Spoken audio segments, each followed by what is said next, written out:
Everybody, That's my the name is speech. Christopher Iannella. I will chair the hearing today. I'd like to introduce the nominee, William Farrell, Good morning, Mr. Chairman. Thank Thank you you. for the My pleasure. invitation.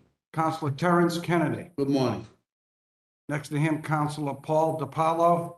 To my right, Marilyn Petito Davani. Wow, and he said the name right. Well, I promise. Next to her, Councilor Robert I Juben. vote yes. Okay. Thank At you. this point, I'd like to read a letter. Second.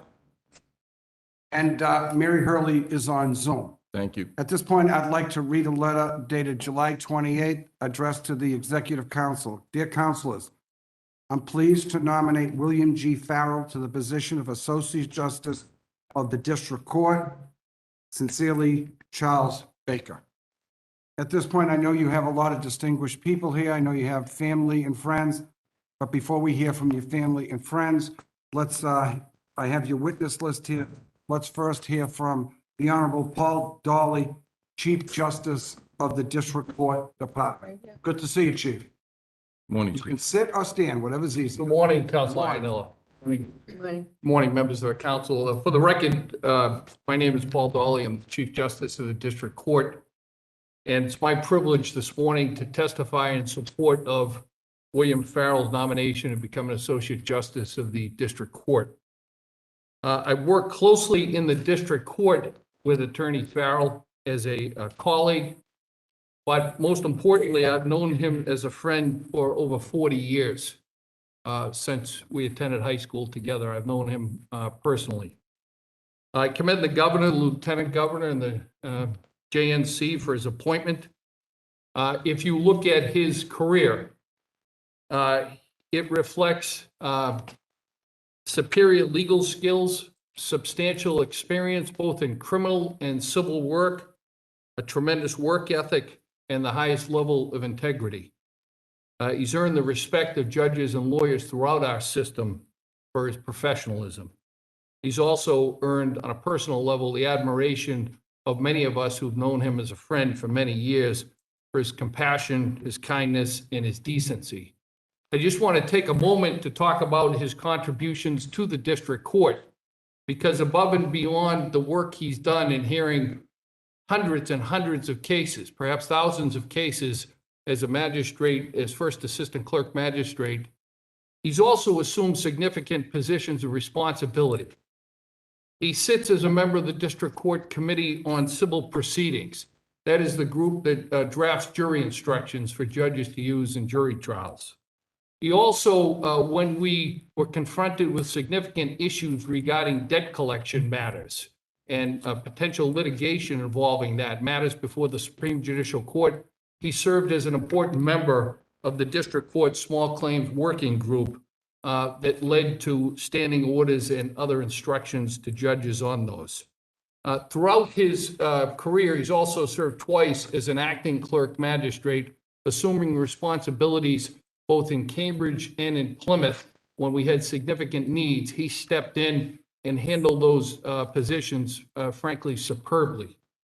Throughout his career with the trial court, he's conducted his work fairly and professionally in a way that I suggest promotes public trust and confidence in our system.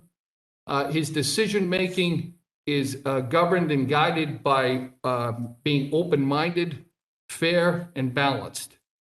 He constantly is aware that the matters before the court have a significant impact on the litigants before the court, many of whom are self-represented, as well as the public.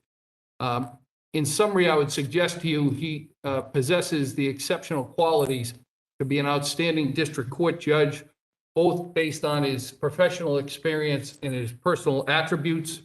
I strongly support his nomination, and I respectfully ask you to support his nomination here today.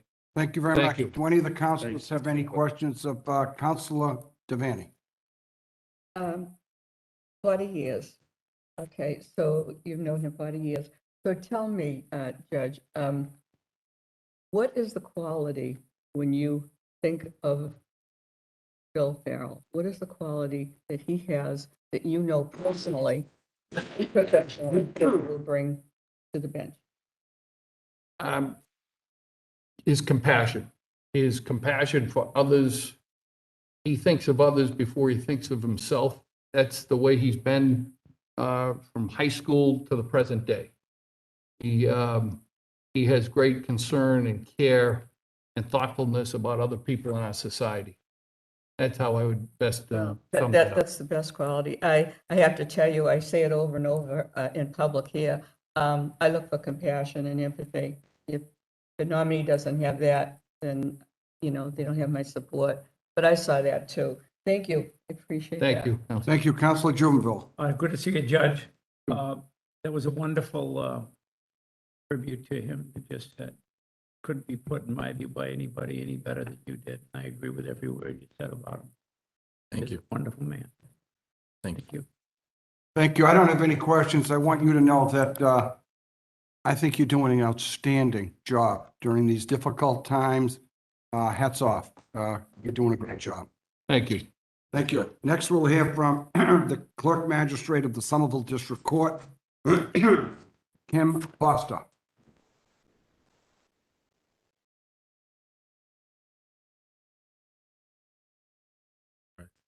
Good morning. I'm going to try not to cry.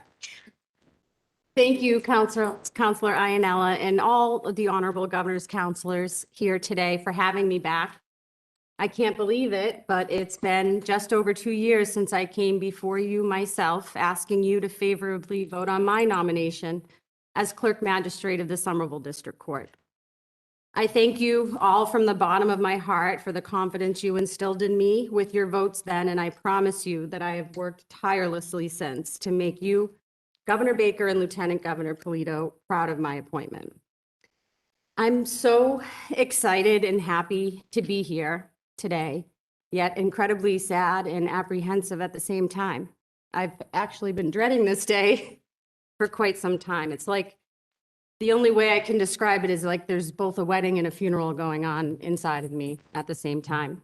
And I have to say, initially it was my intention, well, I toyed with the idea, selfishly, of course, to come here and speak in opposition of this nomination, to tell you horrible things as a last-ditch effort to keep my first assistant right where he is, by my side and on my team. But I could never do that. So here I am to let you know that you should feel very comfortable in your decision should you choose to confirm Governor Baker and Lieutenant Governor Polito's phenomenal decision to nominate Billy Farrell as an Associate Justice of the District Court next week. My first day as Clerk Magistrate of the Somerville District Court was the day after Labor Day 2019, and lucky for me, and with great thanks to Chief Justice Dolly, it was Billy Farrell's first day back as First Assistant Clerk Magistrate. He had been taken from the Somerville Court, as the Chief said, for a few years to fill important needs in the trial court, serving as the acting Clerk Magistrate in the Plymouth and then Cambridge District Courts. And boy, did I hit the lottery. My inquisitive nature and his ability to have all the answers and then some were a perfect match.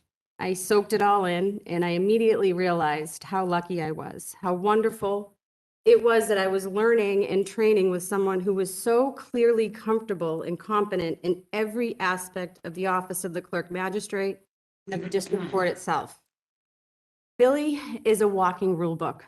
He is intimately aware of all of the standing orders of the District Court, which cover the gamut, if you all don't know, and rarely needs to open a book to explain the correct procedure, statute, or court rule that applies to a particular situation or fact pattern.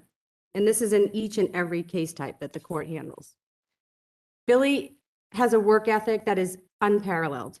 He works harder than anyone I know, anyone I've ever met. You will always find his car in the parking lot well after the court is closed, as well as both Saturdays and Sundays. It is why he is never unprepared. So that training session was going really well for a good 6 months in the good old normal district court world, and then COVID hit. And what we found was that there was no backup plan to court operations for a pandemic like we experienced. We have had to create it together from the ground up. But with the guidance and support of court leaders like Judge Dolly and our Regional Administrative Justice Judge Brennan, the district court rose to the challenge. And I, for one, believe that the Somerville District Court in particular successfully managed the entire virtual shift of court business. And it was because of the team that we have there, made up of a wonderful group of people, led by our first justice, William Fitzpatrick, our previous first justice, Mo Flynn, Chief Probation Officer Maureen McCole, who's here with us today, Chief Court Officer Mark Gannon, and Billy and myself. Along with all of our staff, we successfully met all challenges, bravely faced many fears, and happily celebrated small successes along the way together, maybe with a cannoli or two or a donut or something. And I think everyone here would agree that Billy was and is an instrumental part in our success. We all turn to him, we lean on him, we follow his lead and his learned guidance. I feel so blessed and thankful to have had you to go through these unprecedented times together. So Billy has long mastered the magisterial functions that the position of a clerk magistrate entails. He's outgrown the ministerial functions, as it makes no sense to waste his talents clerking a courtroom session. And through his years of service, I believed he's earned this great opportunity that this nomination provides. This judicial candidate is a dream for Chief Justice Dawley and the trial court. There is zero training that Billy requires to sit upon that bench. He has for years been training, guiding, and leading many of those that sit on the bench today. You should feel very confident that he could literally put on the black robe tomorrow and preside over a first session, criminal motion session, criminal bench or jury trial session, restraining order session. He's the master of all things civil. There is not one case type that the district court handles that Billy Farrell isn't intimately familiar and experienced in. Billy has a great sense of humor. He doesn't take himself too seriously, and he has an innate ability to lighten the mood and make everyone who comes into the court daily feel welcomed and heard. He's a natural leader of the very best kind. He leads by example. He's super organized, strong-minded, soft-hearted, compassionate, and confident. I can't tell you how many times in the craziest of impossible situations he would tell me, "We'll be fine." And we always were. Billy's given me new literal meaning to the phrase, "I've got your back," because I know if he's around, he truly does. Every member of the staff loves Billy. He cares about people. He knows how to utilize their strengths. He takes the time to talk to every person who works in that courthouse. He's patient.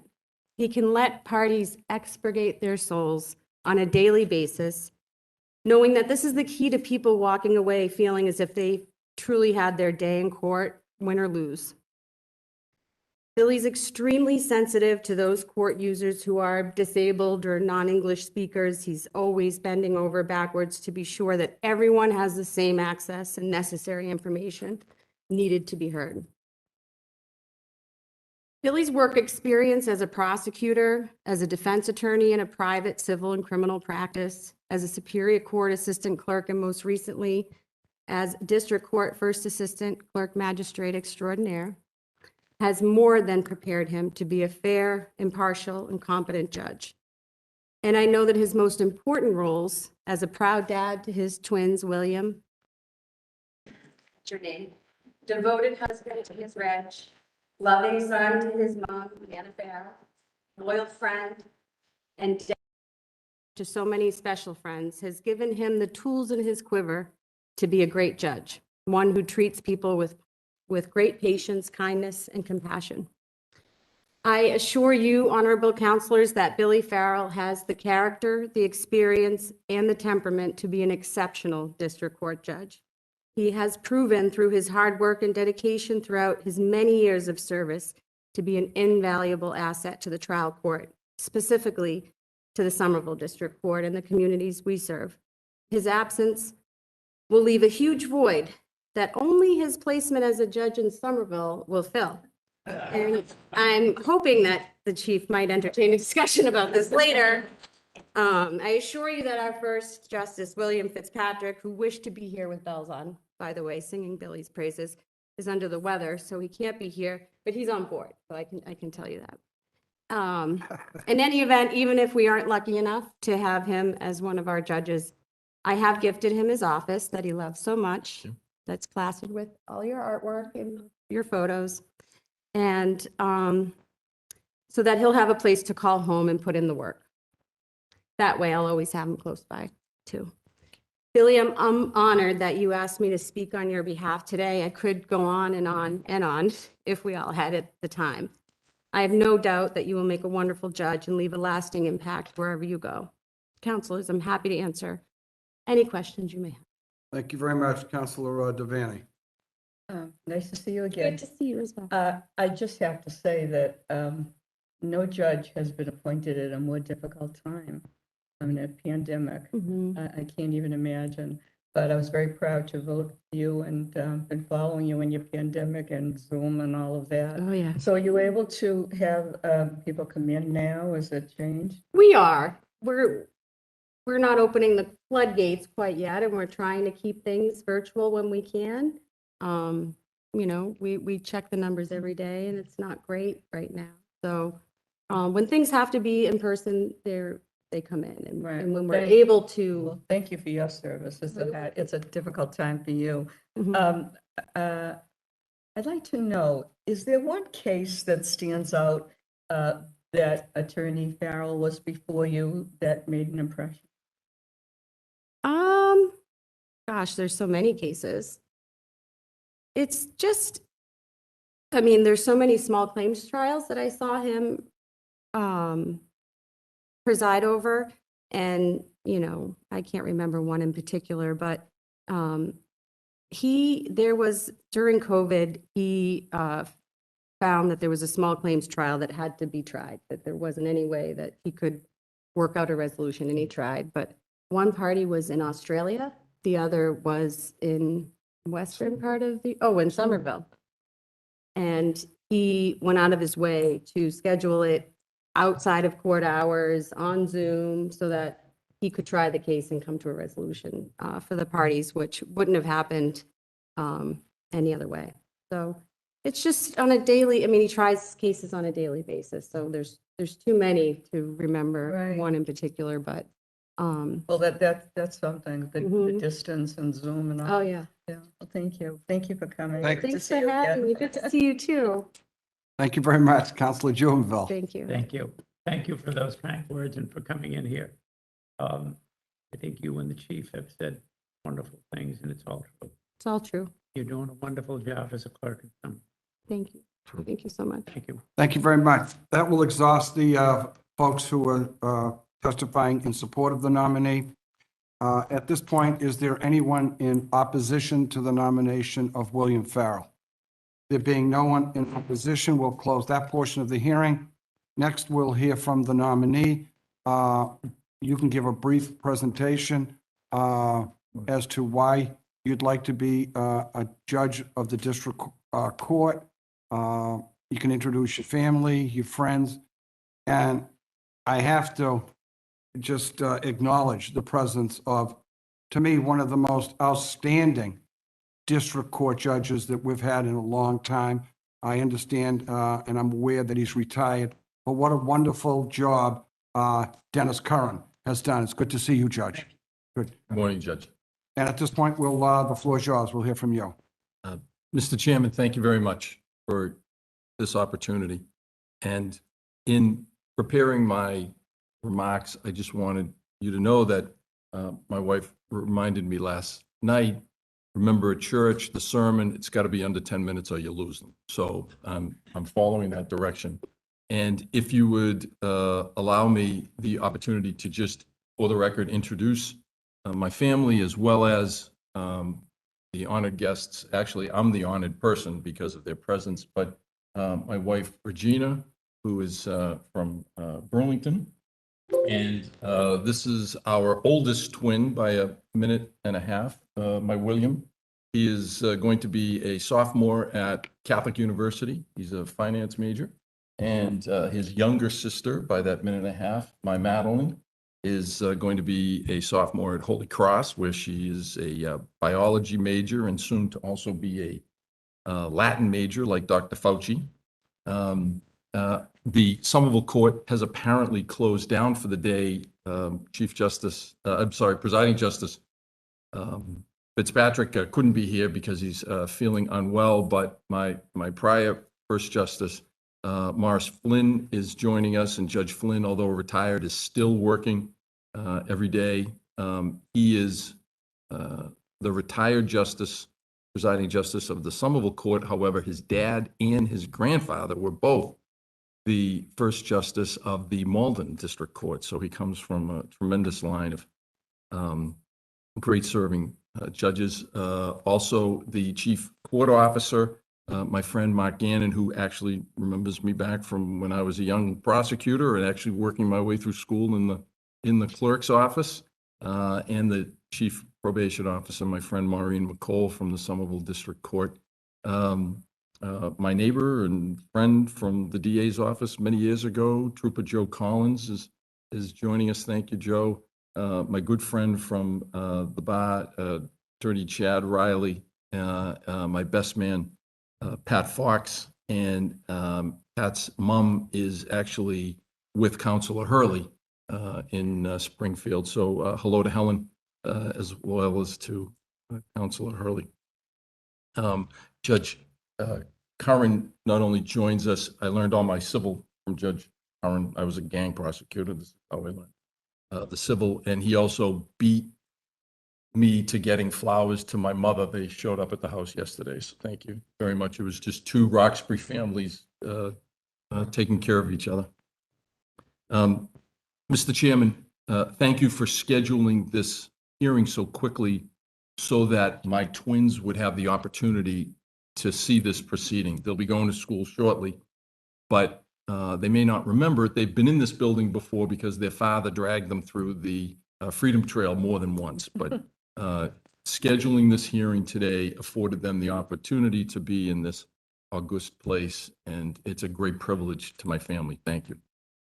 I come before you, members of the council, not alone, but rather carried here by a myriad of people, experiences, and opportunities. And if you would please grant me your indulgence to allow me to just thank some of those people who have brought me here today, and to Governor Baker and to Lieutenant Governor Polito, not only for this honor and not only for your courage and leadership in truly saving lives during the pandemic, but Governor Baker and Lieutenant Governor Polito have given me the greatest gift in this entire process that you may not realize. No one tells you, but it's very overwhelming and it's very humbling.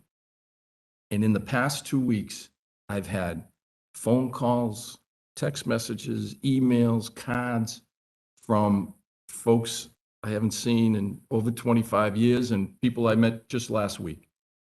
And they all seem so happy. And it is a truly humbling experience. And that is a gift that I'll always appreciate, regardless of what happens going forward. So thank you, Governor Baker and Lieutenant Governor Polito.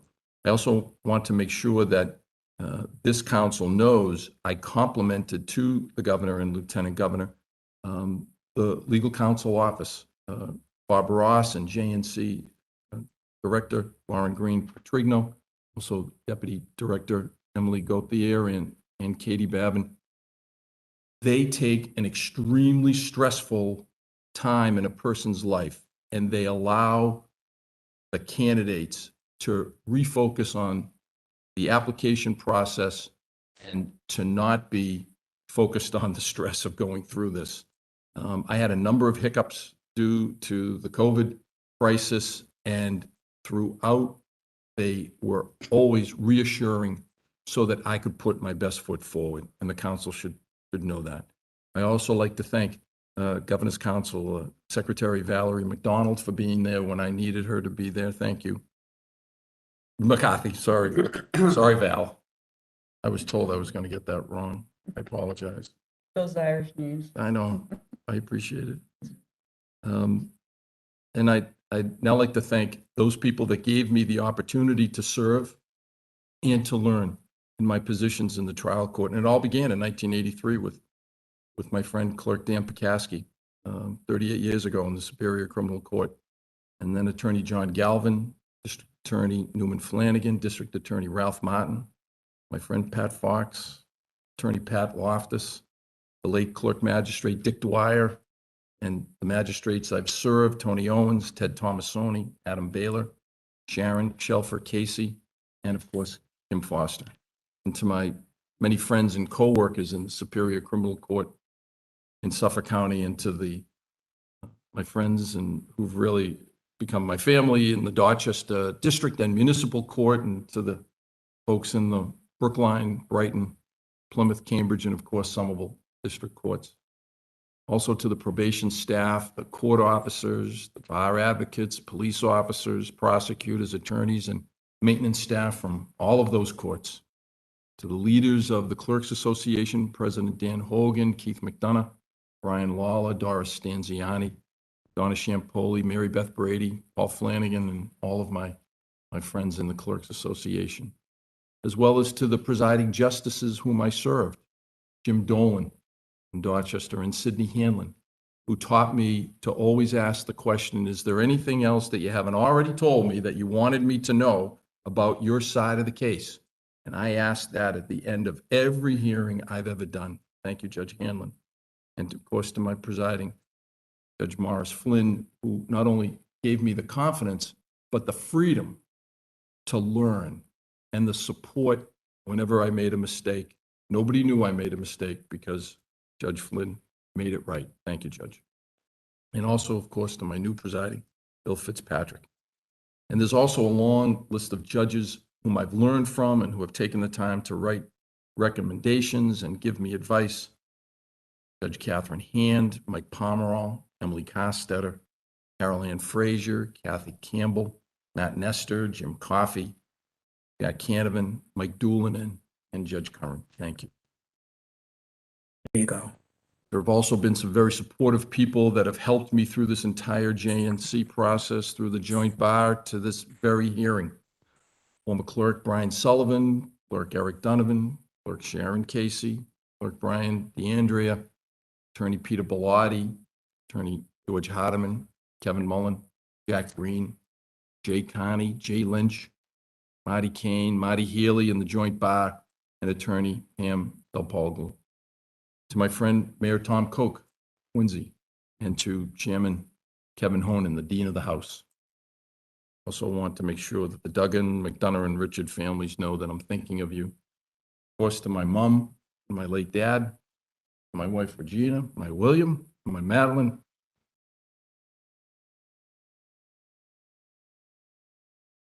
Thank you for helping me to realize my one true purpose. And it's not this, it's you. Thank you. I wasn't going to do that. Councilor Devaney asked me over a brief breakfast we had. Very brief. I'm not sure if it was during the breakfast part or the lunch part or the dessert part, but I enjoyed every minute of it. Trust me, I enjoyed every minute. She asked me to make sure that I told you a little bit about my roots, and I will. Many of you detected right away from my voice that I'm from Dorchester. I'm very proud of those Dorchester roots in St. Peter's and at the foot of Ronan Park. My dad was from South Boston, where he was raised without a mother. He was born and died in Boston City Hospital, and he never lived more than 5 miles from there, except for the time he served in the Navy in the South Pacific during World War II. He left South Boston High School early to enlist in the Navy. He was on 3 boats, and he called them boats, that sank during the war. And I used to think how unlucky my father was, but then I realized he was on 3 ships that sank, and he survived. And 2 of those times he doesn't even remember, except for waking up in the hospital ship or on shore. My dad became a machinist, a coach, a scout leader, and he was very proud to have a son that went to college and became a lawyer. My mom was from Roxbury. Originally, her family lived in a house that her father, my grandfather, built in Randolph. But he lost the house and his wallpaper business in Rosendale Square during the Depression over an $800 mortgage. I can pay more than that to take my family to a Red Sox game. He moved his family back to a cold water flat in Roxbury, where my mom went through high school at St. Joseph's Parish with Judge Curran's family. She worked for over 33 years at Marbella. She was a proud union member, and she really liked straight duty. I remember that. With dad from Southie and mom from Roxbury, they compromised, and I grew up in Dorchester in a house with grandparents, aunt, uncles, great uncle, dog, cats. My mother, who's 94 years young, still lives there. And although my parents never let me know it, apparently I grew up poor. I was able to go to great schools at St. Peter's and BC High. And then I worked my way through BC and Suffolk Law, and I studied a lot on the Green Line and the Red Line.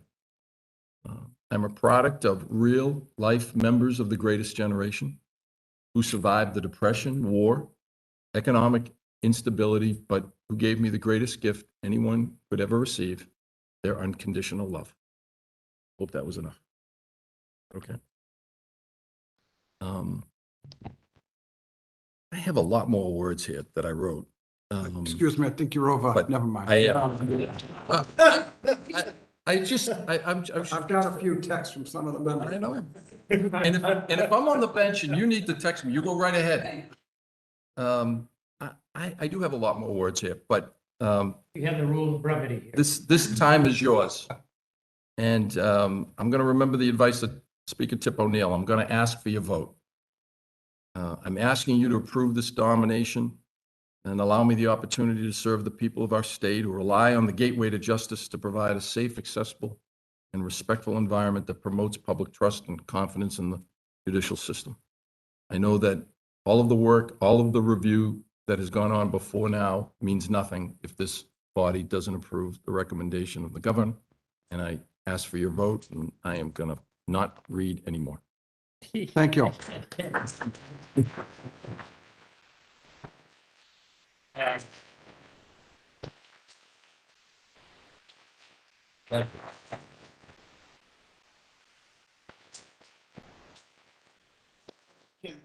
It was really, well, I know it was you shut up, that I get that. The words were really good and they're very meaningful. But If the I rely hearings continue, upon we'll get the vote. him Okay. and. Councilor Robert Jubinville.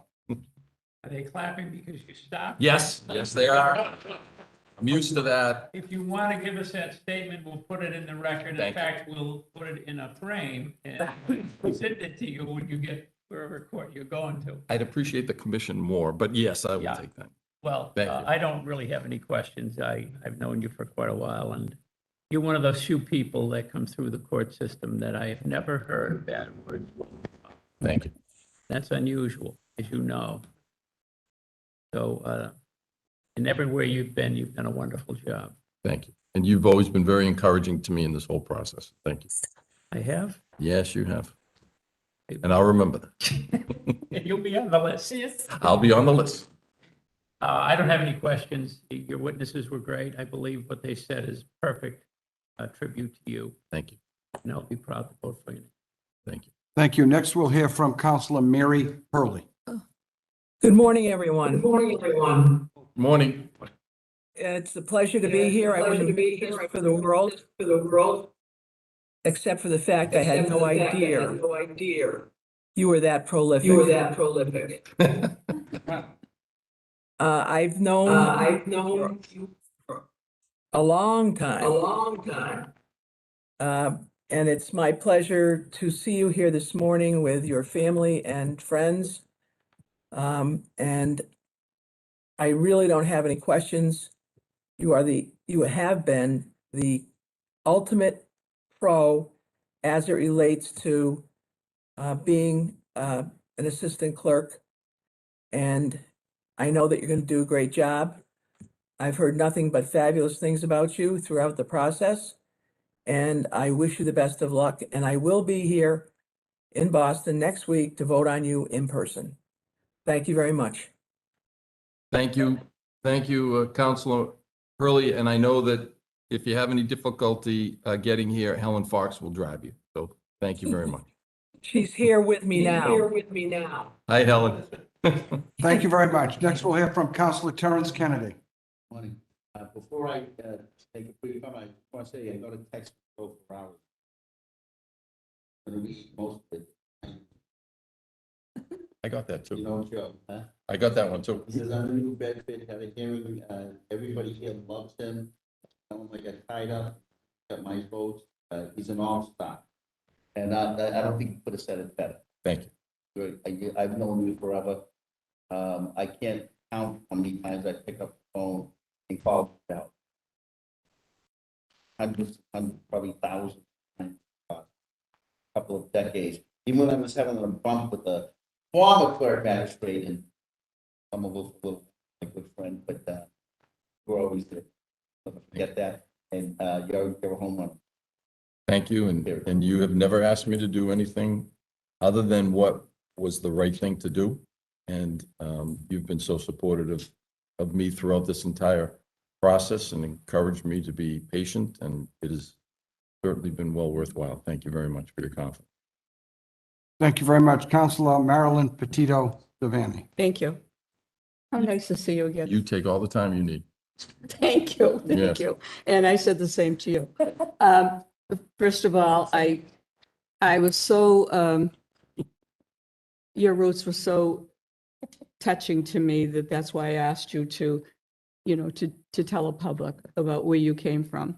You weren't born with a silver spoon in your mouth, that's for sure. First of all, I always ask the nominees, I like to go back to the history of your journey here. So in 2013, you applied. Tell me what happened. At that time, apparently I wasn't the best candidate. You got great judges. That's not always true, you know. Um, The political one, You got Judge Fitzpatrick. oh yeah, And he's but, tough. but sometimes political people jump the line. So I'm glad you reapplied. Persistence and patience. I would say it was a result more of a desire to serve, but also patience and really realizing it was God's time and not Billy's time, but God's time. And I would suggest now that the twins are at school, and my coaching responsibility really focus now on the special needs program that I started. I can give to this job my full attention. Well, I told you I was jealous you had twins because it wasn't in the genes. I always wanted twins. So that's not fair because I had 4 pregnancies and you only had 1, you got 2.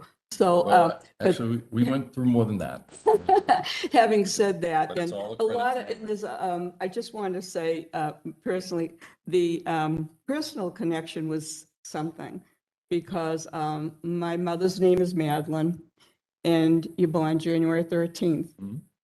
And my mother had a son on January 13th and on his first birthday, she had a daughter on the same date. She had other children.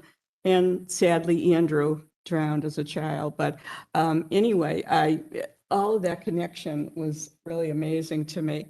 So talking about your journey here now, before the JNC, for the public, I like to tell them that a lot of people don't know. They think that we have so much, authority, governor's councils, and we don't. My only authority is to vote yes or no. That's all. I don't know how many applied, don't know any of that.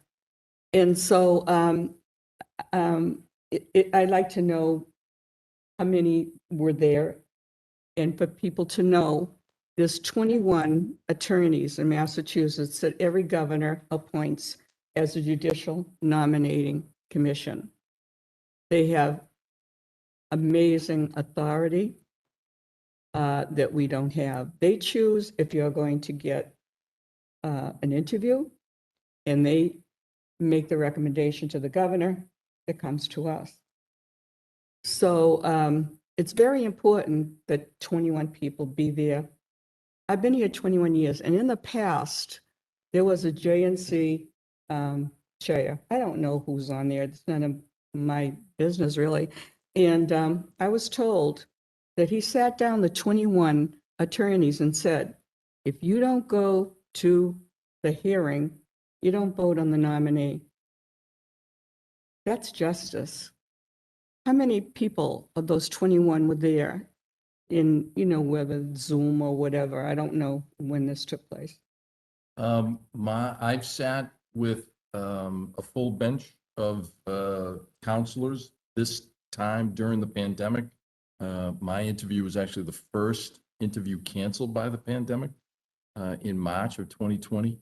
And by the time the JNC was able to get back to work, I was on a video with the chairperson.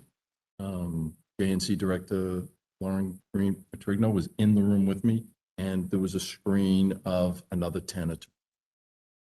Okay, so 11 people vote, they never meet you, they never see you, they never talk to you, that's my problem, and it's not yours. But I always like to tell the public, because they don't know the process of how someone gets nominated to be a judge or a clerk magistrate.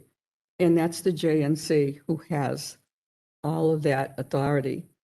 And this is the first time in 21 years that I have seen a JNC who has not had 21 people there. There's never been 21 lawyers for any hearing. So I'm sorry to say that with you, but it's my only chance to vent, to tell the public how it goes. Now, no, you were qualified 2013, believe me. And, I usually don't say ahead of time, but your background, your experience is amazing.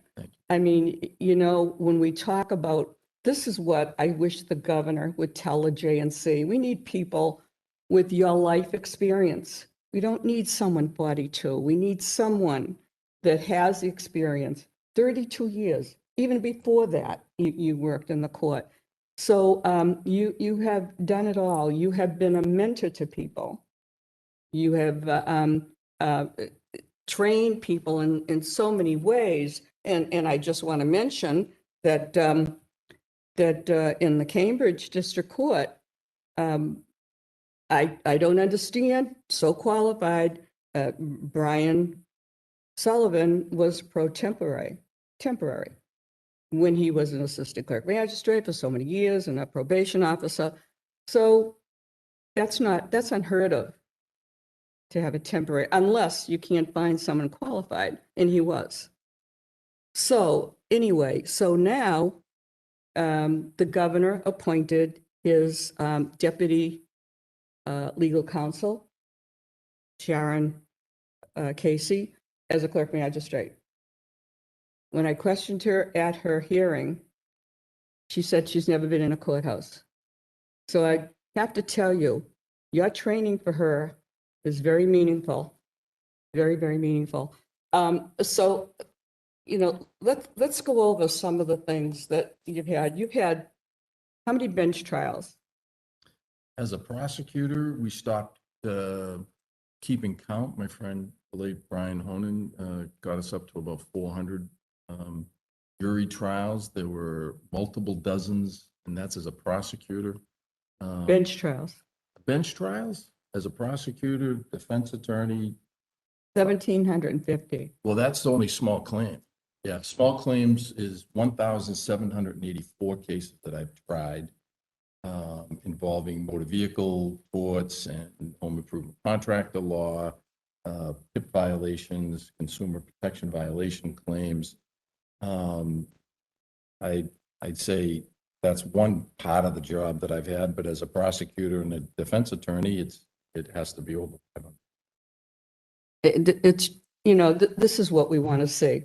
And if we only could get this message to the governor, I think their bias with age, they're getting 42-year-olds and 44-year-olds, and, someone that was one of 13 assistant, in a city hall. This is what we need. And I can't say that enough. And I do want to tell you, in 21 years, I don't recall anyone getting applause. I really Oh, don't thank know that. So It was only because I was going to shut up. no, I know, because you've done it the old-fashioned way, and you've earned it. And when we talked, all of the people that you have served with, you know, Judge Gaziano, Judge Pomeroy, all of the, you know, those are the people that I voted for, that I knew. And you know what? They've never proved me wrong. They've never let me down. I've always been so proud of those votes for those people. And so you've had the opportunity to work with the best and to learn with the best. I like your criminal experience. I really do. I think, and I have a theory that if you've been an attorney and you've never had a criminal case, you're really timid about how to deal with a criminal that's before you. So, in these times, we really need that. So, you know, and I want to talk about your community service. I've never seen a resume like this with your background. I can't believe the years that you have done. Your relations with the Richards family. I mean, it still makes me cry what happened to that family in the Boston Marathon. And, you know, you've established, you know, fundraisers for them and for Down syndrome children. So many things that you have done in establishing. What, instead of me talking, tell me some of the things that you've established, the programs that you created and which you've been involved in. I'll say thank you so much for pointing out those many things. In order to be brief, I'm just going to tell you the one that right now has meant the most to me. And it is my opportunity to say hello to my godchild, Sophie Rowe, who is in Sicily right now. And she sent me a video last night. My father was born there. She's with her family, and she is kissed by God with the 47th chromosome that signifies Down syndrome, and she is an angel who is inspirational to my family, as well as so many folks in Dorchester. And in order to help Sophie have an opportunity to play ball like her big brothers, we started attending a program in Milton that's called Challengers, and it's a league for children that have special needs. And Buddy ball? well, we didn't get the buddy ball yet. We had to start with Challenges. Oh, okay. And then her dad, Brendan, and I said, there's got to be enough kids in Dorchester that can benefit from this. So sure enough, Brendan took the after-school program that we created in 1996, Project Deep, and started doing special needs baseball program. And the picture I sent her is opening day at Challengers. And the first batter, of course, was my godchild, and the second batter was Jane Richard. And then figured there's got to be enough kids in our town my new hometown of Quincy. So with the help of William and my Madeline as the volunteer coordinators, we began a special needs program called Buddy Ball. And it is the most important thing I do. In terms of a baseball diamond, I have a game tonight. We got a playoff game down in Norwood, so that's important. But the joy that we, the volunteers, get is immeasurable. And the kids are having a great time. Their parents get a chance to enjoy watching them, but it's really the volunteers that are the beneficiaries, unequivocally. These kids demonstrate unconditional love every second of their life. And the picture in my mind that demonstrates that, Farrell, you're doing a good job, doesn't have anything to do with the courtroom. And it's a picture of my Madeline and my William at home plate helping a player who happened to be at that time in a wheelchair, and is just representative that Farrell did a good job because as a dad, he helped his children to understand the importance of being men and women for others. Right. Well, I had the honor of teaching children who had Down syndrome, and I agree with you. I mean, they give their all. They give their all, and it was. I think that was the greatest opportunity I had, really. Tell me about the DEEP program that you started. Brendan McDonough gets credit for the DEEP program. He was a young Dorchester kid who liked to play football, baseball, basketball. And he recognized that there were kids in the town that were pretty good hockey players and baseball players, but they weren't necessarily doing the same work in school. So he mentored and tutored a small group in order to help improve their grades. And he came up with a great idea that would match tutors with those students and give them the incentive of an athletic summer camp as the goal for getting them into the classroom. And when I was working with Attorney Pat Loftus, I met Brendan and I said, gee, you've got a great idea here, but we're gonna have to create a nonprofit in order for this program really to take off. So that, So you created that fundraiser? no, that's him. Well, really? Well, the first fundraiser was his mother painted beautiful watercolors, and I wrote a calendar on the history of Dorchester, and we put that together, and that was our first fundraiser, that's for sure. But the credit goes to Brendan, and I was just there to be helpful. Well, I have never seen anyone come before me that you've been, you've coached baseball and softball in Quincy Youth and in Boston, BC High, you're president of the Fathers Club and Quincy Catholic Academy. You helped keep 18 kids together. How did you do that? Patience, which I will bring to the bench. The most important lessons I think I've learned that have prepared me to serve in this capacity, I've learned as a dad and a coach. Well, it goes on pages. Sacred Heart, North Quincy Youth Baseball, Beechwood Community Life Center, all of these things. I mean, we talk about compassion. That's what you have, and that's what it's all about. It's so many things that you volunteered for, Dorchester Day and all of those other things. But, to me, it's your, commitment to helping people and people that are disabled. And I'm very impressed. And even your writings, you've contributed to manuals and things. I don't think there's anything that you haven't done to bring to the bench such experience. Thank you. So, so tell me about when you look at your cases, you've had some horrendous criminal cases. I know that we talked about Paul McLaughlin. People who don't know how sad that was, and he was a colleague of yours. And he was going to court the next day, and the person that was going to be sentenced, I'm getting ahead of myself, he was the murderer. And people don't know that, the position that you have been in the district attorneys, what danger they are in. We're living in a dangerous, every day, police officers are being shot at a traffic stop, whatever. And I don't think people are really, conscious of that. And so, we were very fortunate to have the leadership of Ralph Martin during that time. He was incredible, keeping our office together, focused and reassured.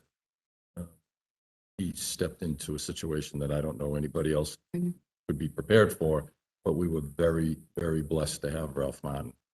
Tell me, you've had, how you can't even count how many cases you've had, but is there one that always stays in your mind that you regret that you didn't feel that justice was served?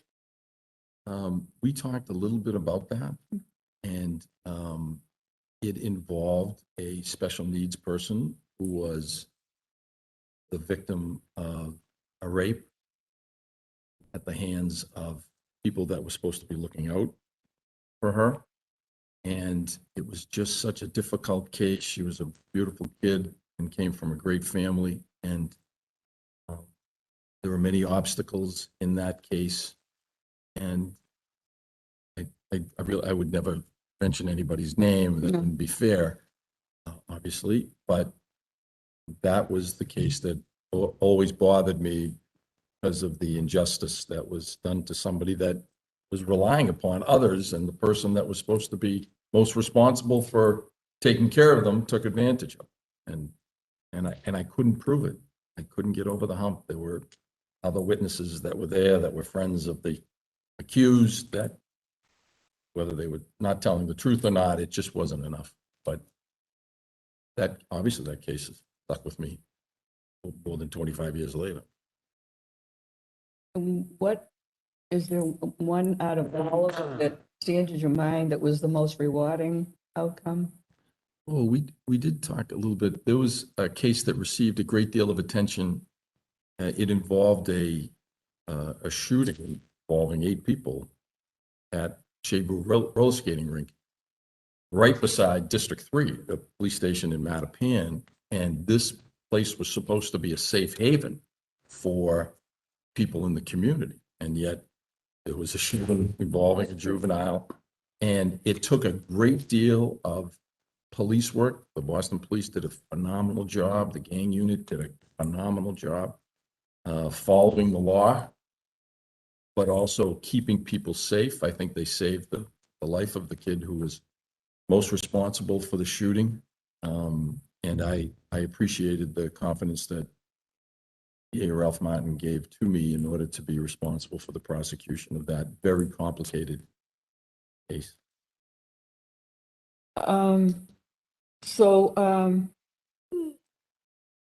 What is that case in, there's not that much in your JNC that you covered about it. What was the Commonwealth versus Lamar Smith? Is that something you could talk about? Oh, I was trying to give the JNC a sample of my experience as both a prosecutor and as a defense attorney. It was actually the last case I was working on.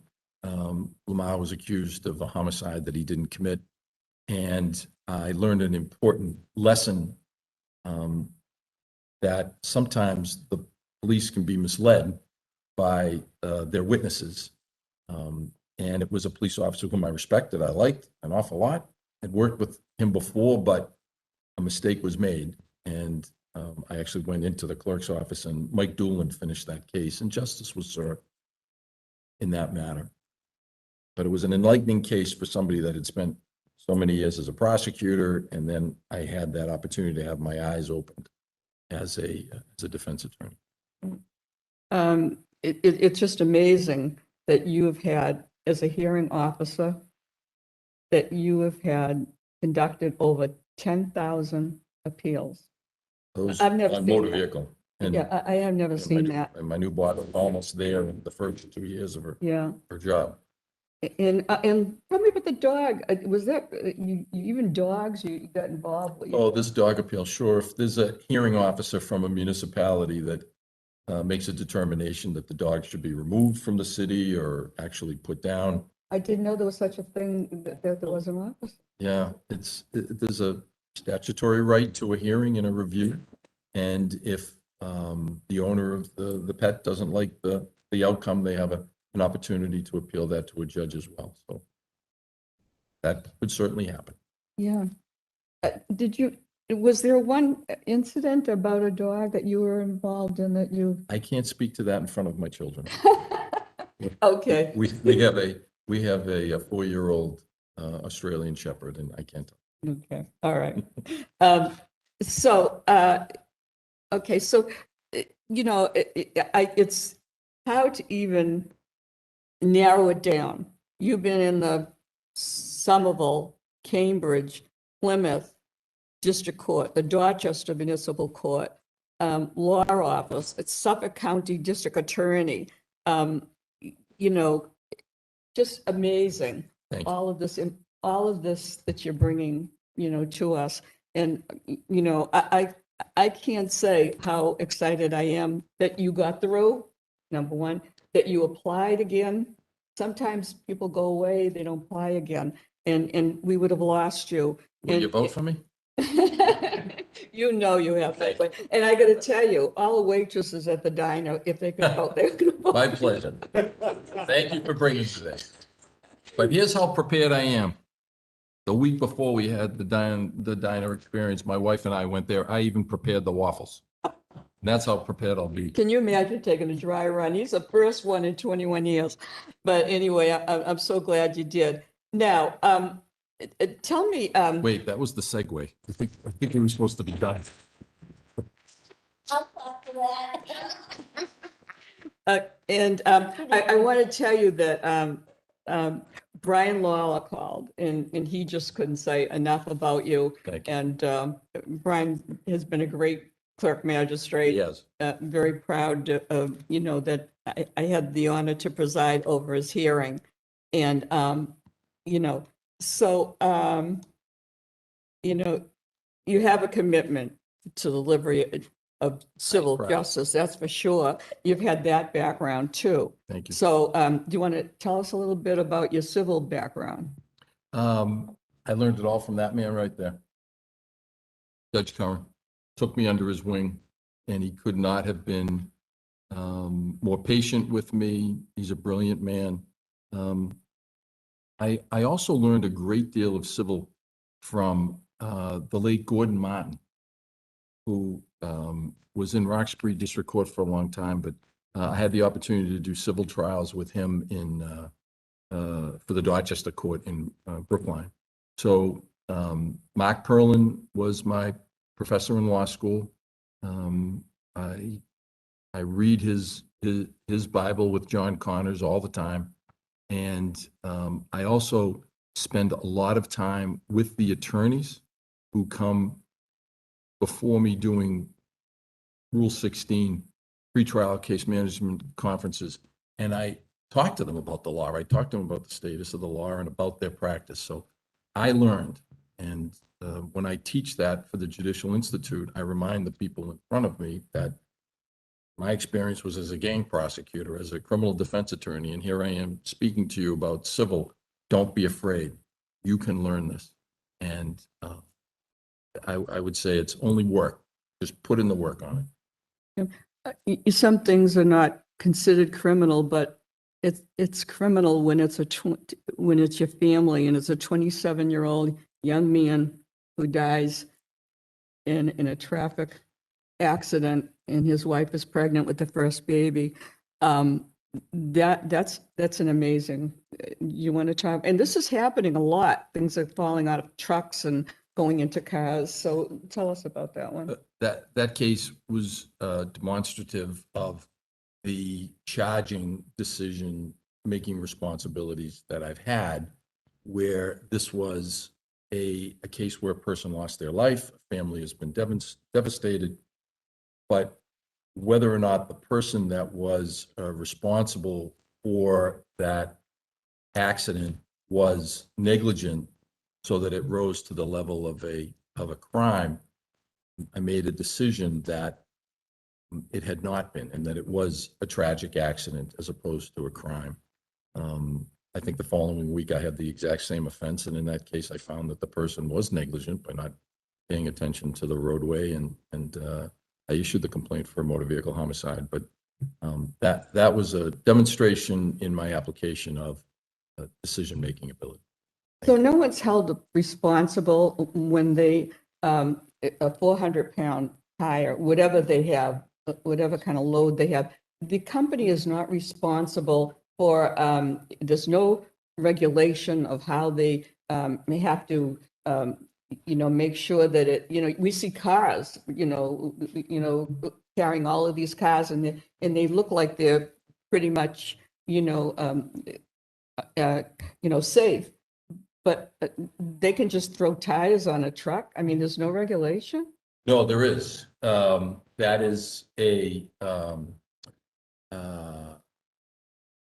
that case, the person that was accused was not the person responsible I know, for securing yeah. the load. But the state police did their investigation, and there are CMR and National Highway Traffic Safety Codes that control the interstate commerce that did apply. And that particular person was not responsible for securing the load. A person in another state. Well, we talked about this, that I said, for the life of me, I don't know, the JNC, they keep changing, they keep putting extra questions in, like your hobbies. And now they get 2 questions about hobbies. And I really don't care if you fish or you golf or, that doesn't I make have you. twins. I don't have time for golf. But I got to tell you, talk about a sense of humor. We need a judge that, people are afraid when they come to court to have a judge smile and be, have that empathy. I think it's so important. Now, I've got to tell you, we had someone a couple of weeks ago, 44 years old, and about hobbies. And he was asked, what his hobbies were. He put my son. And I thought, wow, I thought being a parent was a responsibility. I didn't know it was my hobby. But anyway, I just want to read what you put when it asks you your hobby and vocational interests. That's the question, okay? I have a strong interest in education, and therefore I am an active member of the Clerks Association Education Committee. I am involved in developing training programs, teaching courses, and writing training publications. I also volunteer for a variety of trial court committees. My hobbies include coaching baseball, softball, boys and girls, basketball, reading the history of Boston, visiting historical sites with my twins, and following sports. Including the Statehouse. Now, you are the poster child for the age, for the life experience, for the qualifications, for what we need on the bench. And sadly, I'm hearing from some lawyers that are going to court. They don't go before judges. We've got wonderful judges, but we have some that are coming through that really don't have that experience and the life experience. And that's why when you told me about your family, I said, gee, tell us about your roots. That's really interesting, So, I could ask you so many other cases that you've had, but you have it all. You have the compassion, the empathy that I look for. You have the experience. I can't thank you enough for reapplying, because we would have lost you. And everyone that has talked to me about you, they just can't say enough about you. Thank you. And you have worked with the best. You really have. And they know you're the best. And Brian D'Angelo, all of them, So so many people have called me about you, and I'm just, I can't say enough words. So I'm going to stop talking and saying that. You might get an applause. I don't think so. But I just want to say that will be honored next week Thank to be voting for you. Thank you for your And I advice. don't always, I don't always do this, but I don't have a poker face, and I've been smiling from the minute I heard that you were nominated. So thank you, Thank you Councilor. very much. Councilor Thank you very Ivy Duff. Thank you. Thank you, Mr. Chairman. It's so good to see you in person. I thoroughly enjoyed our long conversation. Thank you. I Thank you think for you've your time. demonstrated today that you are not only a humble man, you are somebody with an excellent sense of humor and great patience, probably more than I would have in such circumstances. You're tested. Anyway, we connected on a whole lot of things growing up in similar neighborhoods, with being raised collectively by, our neighbors and families and friends and stuff. I went to Trinity, so I'm happy that you're at CU. Oh. Spent a lot of time on that campus. Yeah. Anyway, and I, as I may have shared with you, I have a sister, I had a sister with Down syndrome, very active in that community still. But one of the greatest loves in my world is baseball. I love baseball. Peabody Little League West is, They're doing very well. we're doing well. Yeah, we're going to win. Pitched a shutout the other night. Yeah. ESPN, just telling people, pay attention. I grew up in Peabody. Yeah. Anyway, what's wrong with the Red Sox? I have an expert in the room with me. He works at Fenway Park. He's not playing first base, but my William does security at What the Fenway. heck, William? What is going on? I'm sorry? We are, we know that, but I did you have a chance to read about Chris Sales this morning? Yeah. This is for you. Okay. You want to be a judge, you better know this. He should come to me with this. He It's read all it. about the pitching. What's wrong with the team? It's always the pitching. It's Yeah. always the. Well, read the article about Chris Sales. It's really, it's great. Oh, is that the one about he's spending, when he was with the minor league Yeah, clubs? what he's been doing with he was minor league immersing. teams. I agree with that. Yeah, it's great stuff. Well, it kind of exemplifies to me why I brought it up is that seems the type of fellow that you might be. Is that, you know, you don't forget where you came from, even if your feet only touched that area very briefly. The Anheuser family always made the children start down on the floor with a broom so that they would Yeah. learn the business right from the ground floor up. Well, And I appreciate that. there's something to be said for that. I gave tours in this building when I was in high school Oh. on Wednesdays, so I attended a lot of governor's council Wow. hearings.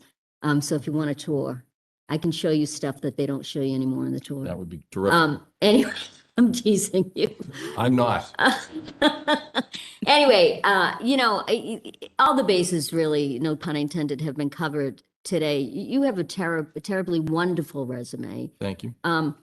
But you have, I don't want to use the word parasite. You have a way about you that is very much what I look for. It's not things that cannot be quantified on paper. It's, you know, somebody may have done a ton of cases in that's great, but it doesn't translate sometimes. Somebody may have not done as many cases. Maybe they've, you know, because litigation today is different. It's not as many cases as, in my opinion, You're my right. non-lawyer opinion, it's not as many cases that actually go to trial. It's how many cases that you've litigated with the other side to come to resolution, right? Because the whole idea today is to not go to court if you can help it. That's why you guys are magistrates. We want to get things settled before we even get to that point. And I think it's misunderstood sometimes when people look at resumes what people's qualifications really are. You know, maybe they just don't really understand what happens in the courtrooms today and in the practice a lot. I've had the privilege as a governor's counselor, counselors know, I don't know if Chief Justice knows, but I was on a jury during my time here Isn't that in exciting? a superior court. And That'd be it was a tremendous, I never in my wildest dreams thought I'd be seated. But I was, and nobody on the court, no one on the jury knew who I was, and when I didn't want them to. And it was an I actually missed a vote because of it. We were in 6 days, you know, in deliberation for, I think, 4. It was really fascinating. And to be a governor's counselor and have that experience and learn a lot about what the other lawyers who are in court talk about, for me to actually experience that, it was just so tremendous, the growth that it gave me. And also to the court officers that I met, again, I went back afterwards and told them who I was and called their chief to let them know how tremendous they were. The woman who was in charge of us every day, bringing us in and out, just exemplary, just couldn't say enough about the people who work in the courts. And the unfairness of public opinion at times and abuse, for lack of another word, that people in our court system are subject to. And I know that goes, you know, with any job, no job is perfect, but, you know, I'm a big believer in civility, which I think has gone out the window in many, many ways. But anyway, listen, you're well qualified. You have a wonderful balance of experience, but what you have is the thing, like I said earlier, it's the stuff that can't be put on paper. Thank you. You know, you can tell us all about your good deeds and everything. And, you know, really, I was going to say, maybe you should just be canonized. Now, in my own house, I wouldn't get through that. Okay, well, you know, the thing is we really should have them up here telling us what's going on.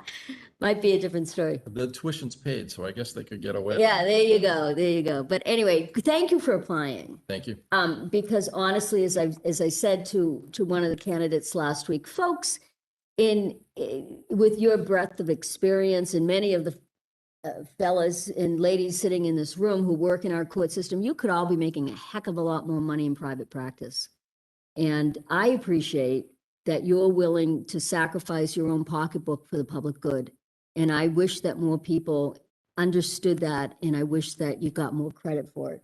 Because, you're not just in it, for the days off and the pension and this or that. You really, we have the best courts in the whole country, Massachusetts does.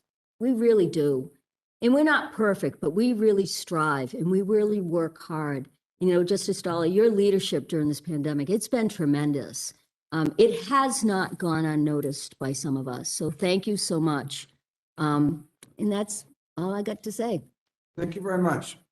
Next, we'll hear from Councilor Paul DiPaolo. Thank you. I had a lot of questions, but we already covered dogs. And my father's been a selectman in my hometown of Shrewsbury for a long time, and the dog hearings are always the most heavily attended, unfortunately. And baseball. And of course, we failed to mention that Chris Sale's recent assignment is at the Worcester Red Sox in the second largest city in New England, resurgent Worcester. No place I'd rather live. I do have a couple other questions, though, so maybe we can squeeze some more applause out of the crowd. You had, I think, the most thoughtful response on an application, and I tend not to speak in hyperbole, around the question of your discretion, how you would balance your discretion between promoting criminal rehabilitation, protection of society, and deterrence of criminals. And you said that you would try to answer the question, to what end? Who do we want the person being sentenced to be when the sentence is completed? And how best do we get the result? And then later you list up a number of criteria you might consider in that calculation. Would you also consider how the sentence will be experienced? I think you can't answer that question, who do we want the person to be, without appreciating what that person is going to eventually go through. And the concept of a cage as a treatment modality does not make any sense to me, and it shouldn't make any sense to anyone.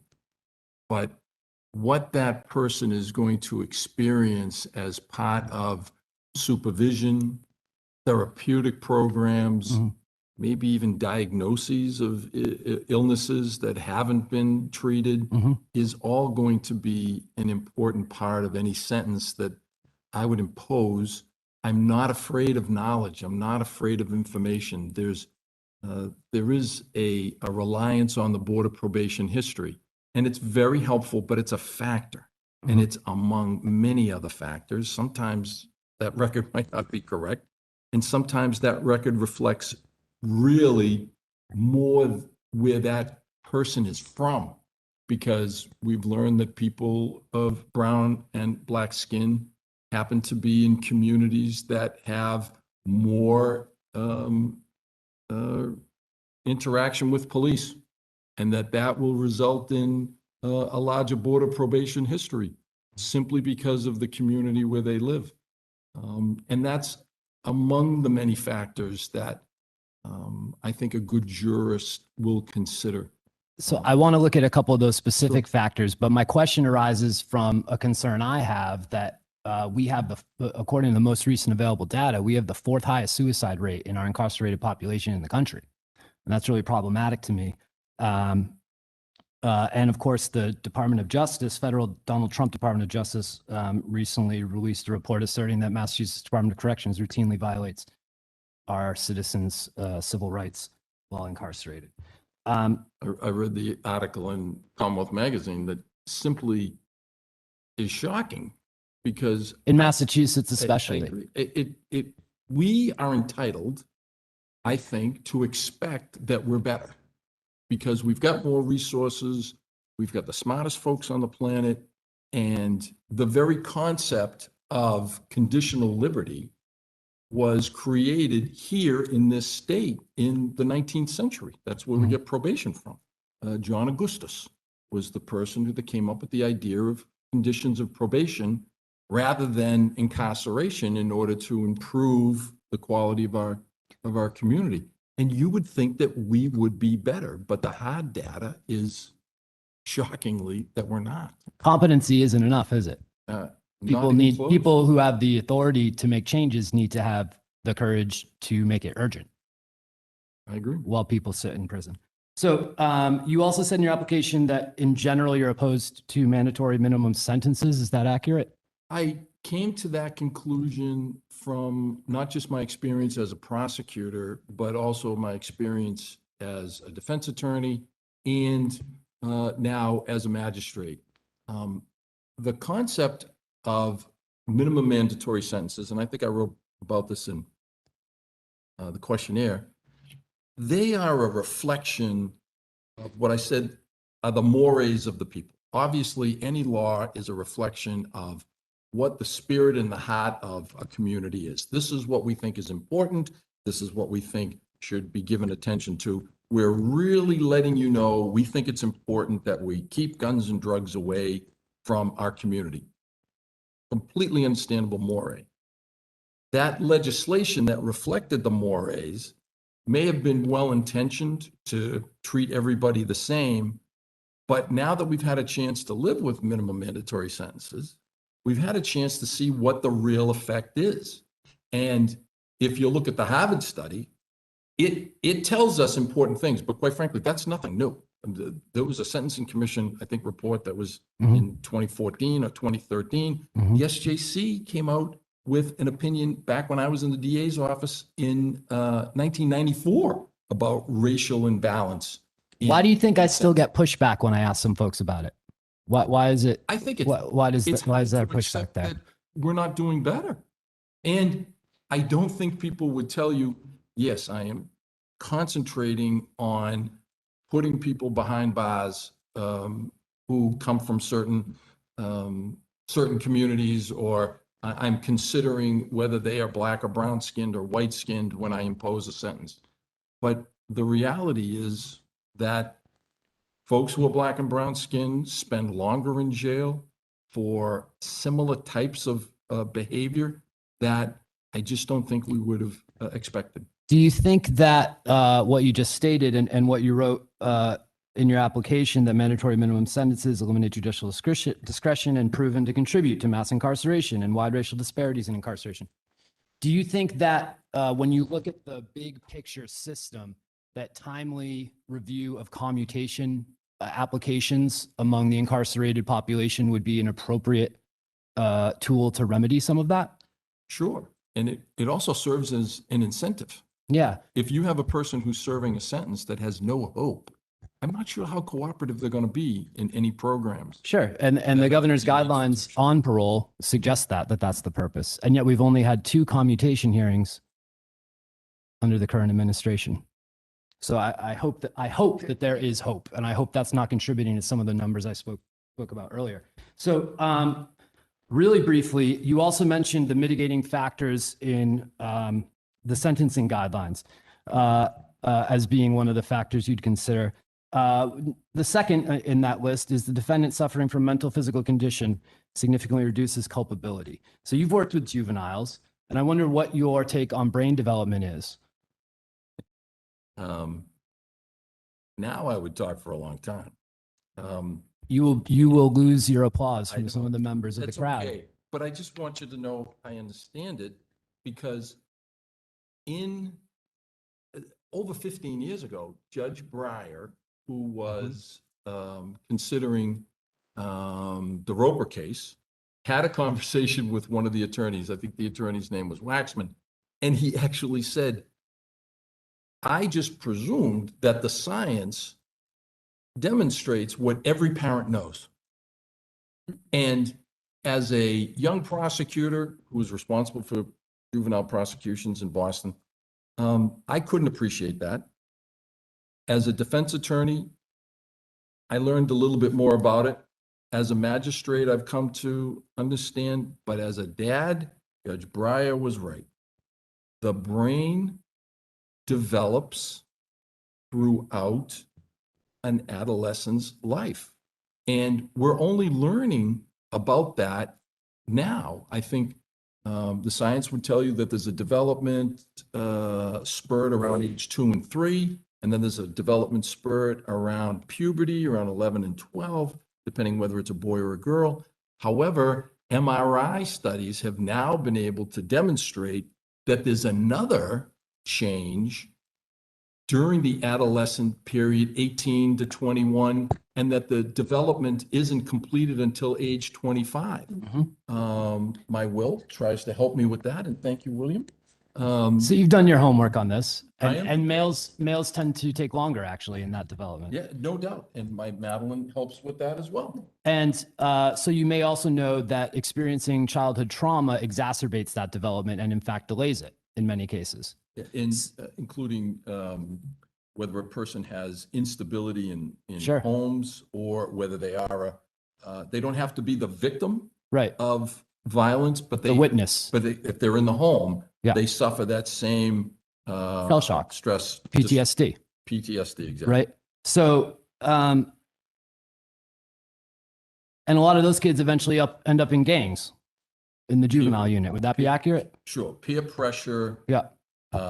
Because I've worked with affects children who have the impulsive- trauma of not being able to walk through their neighborhood because of gang violence, right? So inevitably they're pressured to join the gang, or they run away and end up a CRA and then blah, blah, blah. So what about, well, actually you addressed my other question.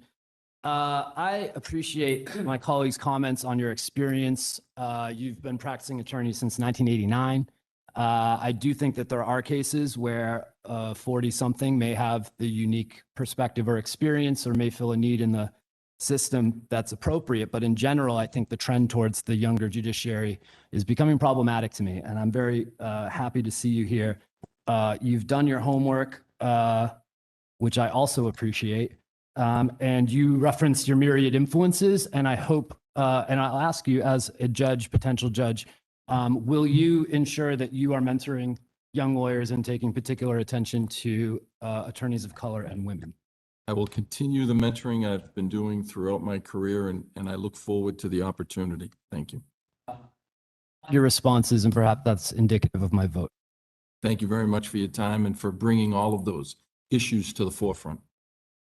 Thank you very much. I don't have any questions. We had a lengthy conversation during, I think it was last week at my office. You answered all my questions. It was great to see you today. I mean, you had an all-star lineup. I mean, Kim Foster, Clerk Magistrate of the Somerville District Court, Chief Justice of the District Court, Paul Dolly. I know he didn't speak, but former District Court Judge, Superior Court Judge, Dennis Curran, what a brilliant jurist he was. It's good to see all your friends here, your family.